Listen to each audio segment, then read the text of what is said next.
Hello and welcome to UGC NET literary sphere. So guys आज मैं आपके लिए असिस्टेंट प्रोफेसर की कुछ वैकेंसीज लेकर आई हूँ और ये जो असिस्टेंट प्रोफेसर की वैकेंसीज आई हैं ये आरपीएससी की तरफ से आई हैं, राजस्थान पब्लिक सर्विस कमीशन की तरफ से। तो ये रेगुलर वैकेंसीज आपकी हैं। टोटल हमारे पास जो वैकेंसीज हैं वो हैं 200 वैकेंसीज। तो टोटल 200 वैकेंसीज हैं और ये जो एडवर्टीजमेंट है ये 13 जनवरी 2024 को ही आई है। तो अभी रिसेंट ये वैकेंसीज आई हुई हैं। तो सबसे पहले हम बात करेंगे कि ये जो सब्जेक्ट्स हैं किस किस सब्जेक्ट में ये वैकेंसीज आई हैं। ठीक है जी। तो सब्जेक्ट हम देख लेते हैं। डिटेल में मैं आपको नहीं बता रही, आप देख सकते हैं जनरल कैटेगरी में कितनी वैकेंसीज हैं, एससी में कितनी हैं, ये आप खुद देख लेना, पीडीएफ में आपको स्क्रीन पर दिख जाएगी। मैं आपको बता देती हूँ, जैसे कि हिंदी सब्जेक्ट है, हिंदी सब्जेक्ट में हमारे पास टोटल 37 वैकेंसीज हैं। आगे ये जनरल कैटेगरी में इन्होंने डिवाइड कर दी है। जर्नल कैटेगरी में भी इन्होंने क्या किया है, जैसे ये जर्नल है, फिर जर्नल डब्ल्यू ई का मतलब है जर्नल कैटेगरी में जो वुमेन है उनकी बात की गई है, और ये डब्ल्यू डी का मतलब है विडो, जो विडोज हैं उनके लिए, और ये जो डीवी है, डीवी का मतलब है डाइवोर्सी, तो ये डाइवोर्सीज के लिए हैं। तो इस तरह सभी कॉलम्स में, एससी में भी आप देख सकते हैं, एसटी ओबीसी सब में ये कॉलम दिए गए हैं। तो मैंने आपको इनका बता दिया है कि जर्नल कैटेगरी में जैसे कि हिंदी सब्जेक्ट की टोटल जो वैकेंसीज हैं वो 37 हैं। जर्नल कैटेगरी में जो जर्नल वैकेंसीज हैं सभी के लिए हैं वो हैं 11। उसके बाद जो फीमेल के लिए हैं, वुमेन के लिए हैं वो हैं 4। विडोज के लिए 1 है और डाइवोर्सी के लिए कोई वैकेंसी नहीं है। तो इस तरह आप अपने अपने अकॉर्डिंग देख सकते हैं। नेक्स्ट सब्जेक्ट है हमारा इंग्लिश। तो इंग्लिश में टोटल वैकेंसीज हैं 27। देन है हमारे पास पॉलिटिकल साइंस। पॉलिटिकल साइंस में टोटल 5 वैकेंसीज हैं हमारे पास। देन हिस्ट्री है, हिस्ट्री में टोटल 3 वैकेंसीज हैं। जो हमारे पास सामान्य संस्कृत है, तो सामान्य संस्कृत की टोटल 38 वैकेंसीज हैं हमारे पास। नेक्स्ट सब्जेक्ट जो है वो है साहित्य। तो जो साहित्य है, साहित्य की है हमारे पास 41 वैकेंसीज। एंड देन हमारे पास है व्याकरण। तो व्याकरण की 36 वैकेंसीज हैं। इसके बाद है धर्मशास्त्र। तो जो धर्मशास्त्र है उसकी टोटल 3 वैकेंसीज हैं। जो ज्योतिष गणित है, ज्योतिष गणित की 2 वैकेंसीज हैं। इसके बाद यजुर्वेद की 2 वैकेंसीज हैं। ज्योतिष फलित की जो हमारे पास है वो टोटल 1 वैकेंसी है। एंड इसके बाद जो है वो है सब्जेक्ट ऋग्वेद। तो ऋग्वेद की भी 1 वैकेंसी यहाँ पर देखने को मिल रही है। देन है हमारे पास सामान्य दर्शन। जो सामान्य दर्शन है इसकी 1 वैकेंसी है। और जो नेक्स्ट सब्जेक्ट है वो है भाषा विज्ञान। तो भाषा विज्ञान की हमारे पास 2 वैकेंसीज हैं। और जो लास्ट सब्जेक्ट है वो है योगा विज्ञान। तो योगा विज्ञान की 1 वैकेंसी है टोटल। तो ये सभी मैंने आपको बता दी हैं कि किस किस सब्जेक्ट में टोटल कितनी वैकेंसीज हैं। यहाँ पर इन्होंने एब्रीविएशन भी दे रखी है। तो जैसे जीईएन का मतलब है जर्नल, यूआर का मतलब है अनरिजर्व्ड, एससी का मतलब है शेड्यूल कास्ट, एसटी का मतलब है शेड्यूल ट्राइब्स। तो यहाँ पर आपको सभी एब्रीविएशन देखने को मिल जाएंगे जो आपने ऊपर देखी हैं। देन हम मूव करेंगे, ये इन्होंने कुछ चीजें बताई हैं तो आप लोग अपने लेवल पर एक बार इनको रीड कर सकते हैं। हम यहाँ पर इंपॉर्टेंट चीजों की ही बात करने वाले हैं जस्ट। तो नेक्स्ट हमारे पास जो इम्पोर्टेंट चीज है वो ये है कि आपकी क्वालिफिकेशन क्या होनी चाहिए, कि क्या आपकी क्वालिफिकेशन होगी। तो इन्होंने बताया है कि ये जो फर्स्ट से लेकर 4 क्रमांक वाले लोग हैं इनकी जो क्वालिफिकेशन, मतलब क्या हुआ इसका, फर्स्ट से 4 रैंक वाले जो लोग हैं, ये सब्जेक्ट आपने देखे हैं। तो फर्स्ट से 4 कौन से सब्जेक्ट हैं, हिंदी, इंग्लिश, पॉलिटिकल साइंस और हिस्ट्री। इन सब्जेक्ट के लिए जो आपका क्वालिफिकेशन मांगी गई है, वैसे तो सबके लिए यही रहने वाली होती है, तो फिर भी इस क्वालिफिकेशन में बता देती हूँ कि जो मास्टर डिग्री है उसमें आपके एटलीस्ट 55% होने चाहिए, या उसके अलावा आपके पास जो यूजीसी नेट है, नेट का एग्जाम होना चाहिए, स्लेट या सेट, इन तीनों में से कोई एक एग्जाम आपका क्वालिफाई होना चाहिए। इसके अलावा क्या है कि या तो आपके पास मास्टर्स या नेट होना चाहिए। जो लोग पीएचडी डिग्री रखते हैं 2009 और 2016 के रूल रेगुलेशंस के अकॉर्डिंग, वो लोग नेट, सेट या फिर स्लेट के एग्जाम से एग्जाम्प्टेड रहेंगे। तो ये इन्होंने बताया। वैसे ये बड़ा कॉमन रूल है, ये सबको पता ही होगा जो भी लोग असिस्टेंट प्रोफेसर के लिए प्रिपेयर कर रहे हैं। तो वही है कि आपके पास मास्टर डिग्री सबके पास होनी चाहिए। इसके अलावा या तो आपके पास नेट होना चाहिए या फिर 2009 और 2016 के रूल रेगुलेशन के अकॉर्डिंग आपके पास पीएचडी होनी चाहिए। अगर आपके पास पीएचडी होती है 9 और 16 के रूल रेगुलेशन के अकॉर्डिंग तो आप नेट से एग्जाम्प्टेड रहोगे। तो ये इन्होंने क्वालिफिकेशन बताई है। तो ये जो 2009 का रूल रेगुलेशन है, ये इन्होंने कुछ चीजें नीचे क्लियर की है, इनको आप डिटेल में जरूर पढ़ लेना। जैसे कि इन्होंने बताया है कि जो पीएचडी डिग्री है कैंडिडेट की, वो रेगुलर मोड में होनी चाहिए। सेकेंड चीज इन्होंने बताई है कि जो पीएचडी थीसिस है, उसको 2 एक्सटर्नल एग्जामिनर द्वारा इवेल्युएट किया होना कंपलसरी है। इसके अलावा इन्होंने बताया है कि open PhD viva of candidate has been conducted. तो ये कुछ इन्होंने बताई हैं चीजें, ये आप एक बार अच्छे से जरूर रीड कर लेना। तो बाकी इसके बाद इन्होंने 5 से लेकर 15 जो हमारे नंबर्स थे, सब्जेक्ट्स थे, उनकी क्वालिफिकेशन बताई है। ऑलमोस्ट ये भी आपकी सेम ही रहने वाली है। वही है, आपके पास मास्टर डिग्री जरूर होनी चाहिए। जैसे कि अब इन्होंने 5 से लेकर 15 तक जो भी सब्जेक्ट थे उनके बताया है कि आचार्य डिग्री विद 55% मार्क्स, तो ये आपके पास जरूर होनी चाहिए, आचार्य डिग्री होनी चाहिए। इसके अलावा आपका वही यूजीसी नेट का एग्जाम क्वालिफाई होना चाहिए, या फिर आपके पास 9 और 16 के रूल रेगुलेशन के अकॉर्डिंग पीएचडी होनी चाहिए। तो ये आपकी क्वालिफिकेशन इन्होंने बताई है। इसके अलावा जो इम्पोर्टेंट चीज है वो इन्होंने एक ये बताई है कि 1 जून 2002 से पहले जिस पर्सन ने सेट या फिर स्लेट का एग्जाम दिया है, चाहे वो किसी भी स्टेट से दिया हो, वो पर्सन इस पोस्ट के लिए एलिजिबल माना जाएगा। ठीक है जी। 1 जून 2002 से पहले जिस कैंडिडेट ने सेट या स्लेट का एग्जाम दिया है, चाहे वो किसी भी स्टेट से दिया है, वो इन वैकेंसीज के लिए एलिजिबल रहेगा।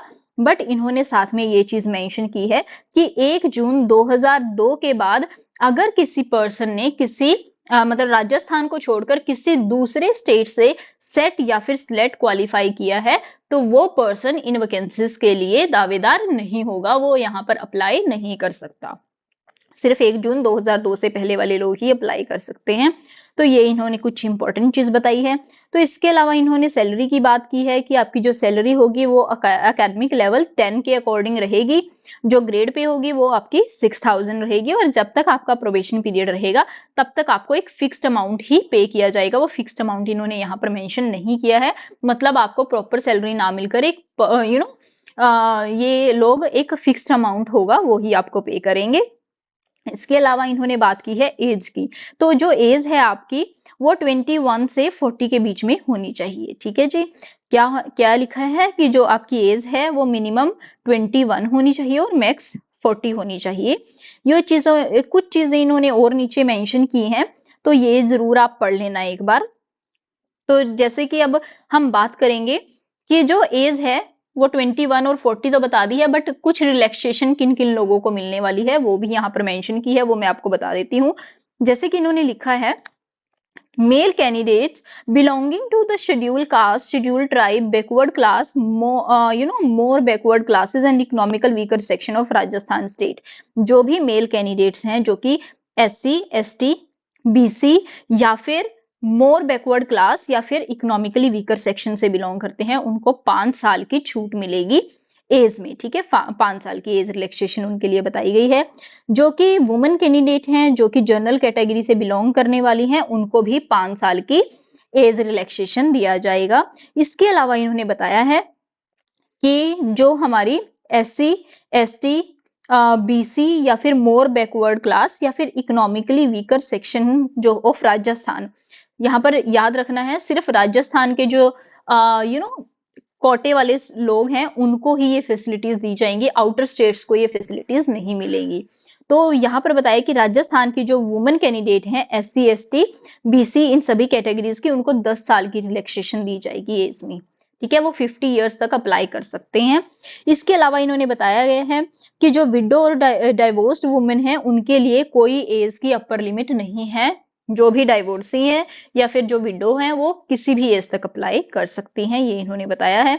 तो कुछ और चीजें यहाँ पर इंपॉर्टेंट है, इनको आप एक बार जरूर पढ़ लेना अपने लेवल पे। ये जो एडवर्टीजमेंट का लिंक है ये मैं आपको इस वीडियो के डिस्क्रिप्शन बॉक्स में प्रोवाइड कर दूंगी। देन हम नेक्स्ट चलते हैं, हमारा जो एग्जाम है वो कैसा होगा, लाइक किस तरह, मतलब ये जो भर्तियां हैं वो किस तरह की जाएंगी।